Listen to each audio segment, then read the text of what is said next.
ఇవాల్టి బులెటిన్ చూద్దాం.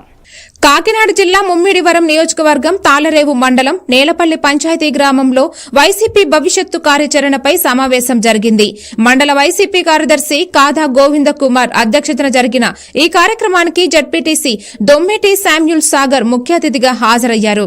క్లస్టర్ ఇన్ఛార్జితో పాటు గ్రామ వైసీపీ కార్యకర్తలు పాల్గొన్నారు. ఈ సందర్భంగా భవిష్యత్తు కార్యాచరణలో వార్డు మెంబర్లు కార్యకర్తలు కలిసి ముందుకు సాగాలని సంకల్పం వ్యక్తం చేశారు. 12-11 సర్వీసులు కోత పెట్టి కేవలం 5 సర్వీసులకు మాత్రమే ప్రతి సంవత్సరం బస్సు టికెట్ల మీద ఎంత ఖర్చు చేస్తున్నాం? 3,000 రూపాయలు. సంవత్సరాల కాలంలో నష్టపోయింది ఎంత అయ్యా అంటే 6,000 రూపాయలు. ఈ ప్రభుత్వం ఫ్రీ బస్ అనేది సరిగా అమలు చేయకపోవడం వలన మనం లాస్ అయిపోయాం.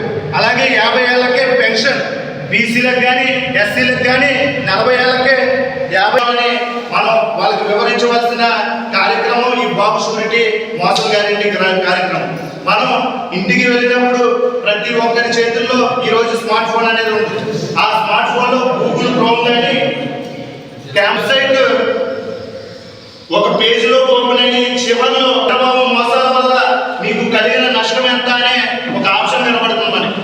ఆ ఆప్షన్ మొదటగా మనకి నిరుద్యోగ వృత్తి కనబడుతుంది. ఈ కూటమి ప్రభుత్వం ఎన్నికలకు ముందు చదువుకున్న నిరుద్యోగికి నిరుద్యోగ వృత్తి ఇస్తానని చెప్పి హామీ ఇచ్చింది. సో ఈ సంవత్సరంన్నర గడిచింది కానీ ఏ ఒక్కరికి కూడా నిరుద్యోగ వృత్తి ఇచ్చిన ఇవాల్టి బులెటిన్